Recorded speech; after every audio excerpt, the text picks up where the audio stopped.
ധ്വനിയുടെ വട്ടം ഓരോ ദിവസവും കൂടിക്കൂടി വരിക. ഇൻഷുറൻസിനെ കുറിച്ച് പഠിച്ച് ആരിന്റെ പിന്നാലെ കറങ്ങി നടക്കുന്ന സമയത്ത് കോച്ചിങ്ങിന് പഠിച്ച ഈസി ആയിട്ട് അവൾക്ക് സർക്കാർ ജോലി കിട്ടും.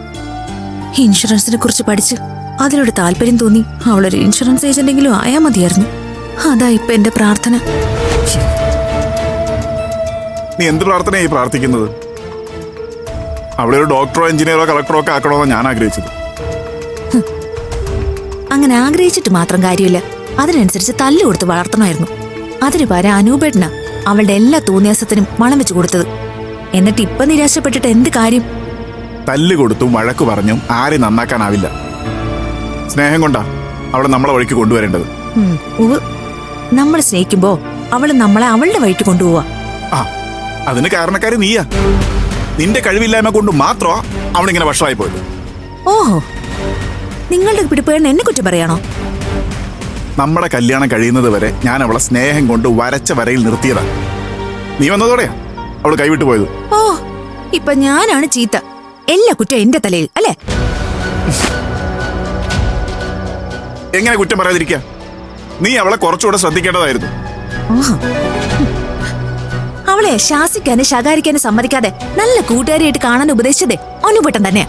ശരിയാ, നല്ല കൂട്ടുകാരിയായി കാണാൻ തന്നെ ഞാൻ ഉപദേശിച്ചത്. പക്ഷേ നീ അവളെ തലതിരിഞ്ഞ കൂട്ടുകാരിയായിട്ടാ കണ്ടത്. സ്നേഹത്തോടെ തെറ്റിതിരുത്തി കൂടെ നിർത്തേണ്ടതിന് പകരം നീ അവളെ പോലെ ആവാൻ ശ്രമിച്ചല്ലേ? എങ്കിൽ ശരി, അങ്ങനെ ആയിക്കോട്ടെ. എല്ലാ കുറ്റവും ഞാൻ ഏൽക്കുന്നു. പക്ഷെ അനുപേട്ടൻ നോക്കിക്കോ, നമുക്കൊരു മോളുണ്ടാവട്ടെ. അവളെ ഞാൻ നല്ല പേട കൊടുത്ത് വരച്ച വരയിൽ നിർത്തും. എന്റെ മോളുടെ ദേഹത്തെങ്ങാനും തൊട്ടാലേ നീ വിവരം അറിയും. ധോനിയുടെ കാര്യത്തിലും അനുപേട്ടൻ ആദ്യം ഇത് തന്നെയാ പറഞ്ഞുകൊണ്ടിരുന്നത്. ഞാൻ അവളെ ഒന്ന് ശാസിക്കാൻ പോലും സമ്മതിക്കില്ലായിരുന്നു. എന്നിട്ട് അവസാനം കുറ്റം മുഴുവൻ എന്റെ തലയിലാക്കി അല്ലേ? നമ്മുടെ മോളുടെ കാര്യത്തിൽ അത് നടക്കില്ല. അവളെ ഞാൻ എനിക്ക് ഇഷ്ടമുള്ളതുപോലെ വളർത്തും. അങ്ങനെ വളർത്താനേ അവള് നിന്റെ മാത്രം മോളല്ല, എന്റെയും കൂടെ. നീ ഒന്ന് പെറ്റിട്ട് തന്നാ മാത്രം മതി. എന്റെ മോളെ ഞാൻ നോക്കിക്കോളാം. അങ്ങനെ ഇപ്പൊ അവളെ വിട്ടുതരുമെന്ന് നിങ്ങൾ പ്രതീക്ഷിക്കണ്ട. അവൾക്ക് വേണ്ടി ഇവിടെ ഒരു കുരുക്ഷേത്ര യുദ്ധം തന്നെ നടക്കും. ആ യുദ്ധത്തിലെ എന്നും ധർമ്മത്തിന്റെ പക്ഷത്ത് നിൽക്കുന്ന ഞാനായിരിക്കും വിജയിക്കുന്നത്. പിന്നെ ധർമ്മം അടുത്ത ബന്ധുക്കളായാലും അടി കൊടുക്കേണ്ടിടത്ത് അടി തന്നെ കൊടുക്കണം. അതാണ് കുരുക്ഷേത്ര യുദ്ധം നൽകുന്ന പാഠം. അതുകൊണ്ട് ഞാൻ ഈ ജയിക്കും. നമുക്ക് കാണാം. കാണാം.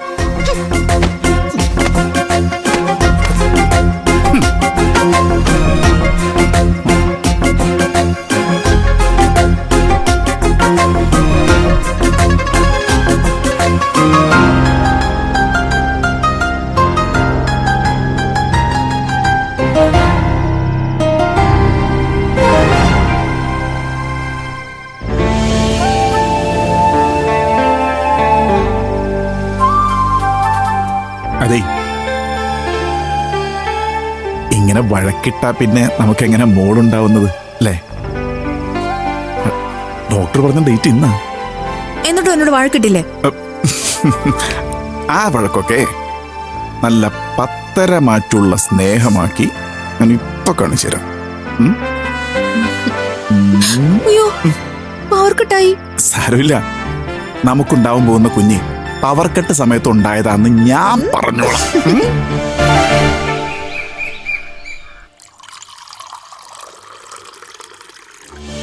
ബ്രേക്ക്ഫാസ്റ്റിന് എന്താ ചേച്ചി ഉണ്ടാക്കുന്നത്?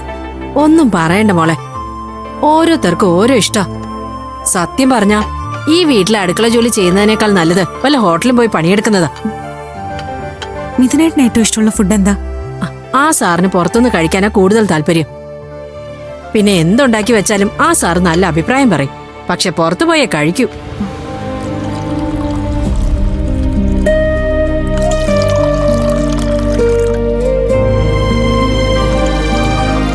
മിഥുനേട്ടൻ എല്ലാരോടും എങ്ങനെയാ പെരുമാറുന്നേ? തങ്കപ്പെട്ട മനുഷ്യനാ മോളെ. ആർക്കെന്ത് സഹായം ചെയ്യാനും ആ സാർ റെഡിയാ.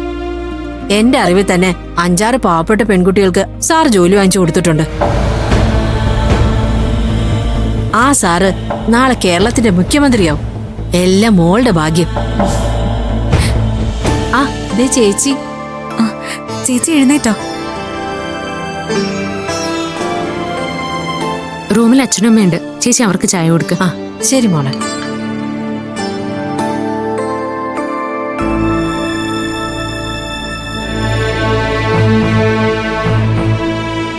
മിഥുനെ കുറിച്ച് എന്തിനാ മറ്റുള്ളവരോട് ചോദിക്കുന്നത്? അയാള് നിന്നോടൊന്നും സംസാരിച്ചില്ലേ? സംസാരിച്ചു. ഇന്നലെ രാത്രി മുഴുവൻ ഞങ്ങൾ വെറുതെ സംസാരിച്ചുകൊണ്ടിരിക്കുകയായിരുന്നു. എന്നാലും എന്റെ ഭർത്താവിനെ കുറിച്ച് മറ്റുള്ളവരെന്താ പറയുന്നതെന്ന് അറിഞ്ഞിരിക്കണമല്ലോ. അതാ ഞാൻ ആ ചേച്ചിയോട് ചോദിച്ചത്. എല്ലാവർക്കും നല്ല അഭിപ്രായമോ? പെൺകുട്ടികൾക്ക് ജോലി വാങ്ങിച്ചു കൊടുക്കാൻ അയാൾക്ക് വലിയ താല്പര്യമാണെന്ന് നമുക്ക് നേരത്തെ അറിയാലോ.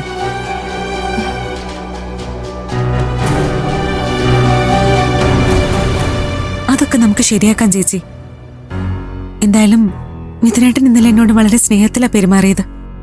ഇപ്പോഴത്തെ അയാളുടെ സ്നേഹം വെറും അഭിനയോ? ഭാവിയിൽ അത് റിയലാക്കി എടുക്കേണ്ടത് നിന്റെ ചുമതലയാ. ഇത്രയും ദൂരെ ഇരുന്ന് എനിക്ക് നിന്നെ ഒന്ന് ഹെൽപ്പ് ചെയ്യാൻ പോലും പറ്റില്ല. ചേച്ചി പറഞ്ഞതൊക്കെ എനിക്ക് ഓർമ്മയുണ്ട്. अरे लड़कियों, क्या रहस्य आलोचना इधर? ഇവിടെ ഒരു രഹസ്യ ആലോചനയില്ല.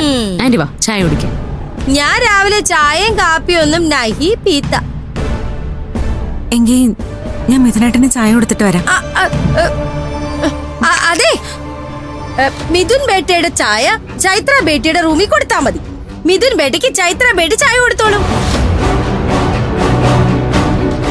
സാധാരണ വീടുകളിൽ അങ്ങനെയല്ലല്ലോ പതിവ്. ഭർത്താവിന് ചായ കൊടുക്കാറുള്ളത് ഭാര്യയല്ലേ? അല്ലെങ്കിൽ അയാൾ ഇവിടെ വന്ന് കുടിക്കട്ടെ. ഈ വീട്ടിൽ ഇങ്ങനെയാണ് പതിവ്. ഇവിടുത്തെ ബഹു ഇവിടുത്തെ ആചാരം അനുസരിച്ച് പെരുമാറണം. ഇവിടെ മിഥുന്റെ കല്യാണത്തിന് മുമ്പ് പല ആചാരങ്ങളും നടന്നിരിക്കും. അതൊന്നും ഇനി വേണ്ട. നാട്ടിൽ നടക്കുന്ന ആചാരങ്ങൾ മതി ഇവിടെ. അത് തീരുമാനിക്കാൻ നീ ആരടി? കോനെത്തും? മിഥുൻ ബേട്ടയുടെ ജന്മനക്ഷത്ര ചക്ര വച്ച് ജ്യോതിഷി പറഞ്ഞത് ചൈത്ര ബേട്ടിയാണ് ശുഭദർശൻ എന്നാ. അതുകൊണ്ടാ ബേട്ടി തന്നെ ചായ കൊടുക്കുന്നത്. ചൈത്ര ബേട്ടി ഫോറിൻ ടൂർ പോയത് കൊണ്ട് ആ ശുഭദർശൻ മുടങ്ങി. അതുകൊണ്ടാ ദോദിൻ കൊണ്ട് ഇവൾ എന്റെ ബേട്ടയുടെ തലയിലായത്. ആന്റി പറയുന്നതൊക്കെ ശരിയാണോന്നേ ഞാൻ SP അങ്കിളിനോട് ചോദിക്കാം. അത് കഴിഞ്ഞ് മിഥുന് ചായ കൊടുത്താൽ മതി. അങ്കിളിന്റെ ചായ ഞാൻ കൊടുത്തോളാം.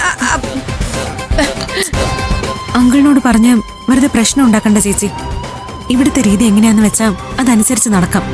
മിഥുനേട്ടനുള്ള ചായ ഞാൻ ചൈത്രയുടെ കയ്യിൽ കൊടുത്തുവിടാം. അച്ഛാ ബേട്ടി അച്ഛാ, ഉത്തം ബഹു ചാവോ. പോയിട്ട് വന്നിട്ട് എനിക്ക് ചൈത്ര ബേട്ടിക്കും കുങ്കുമപ്പൂ ചേർത്ത പാല് വേണം. ജാവോ ബേട്ടി.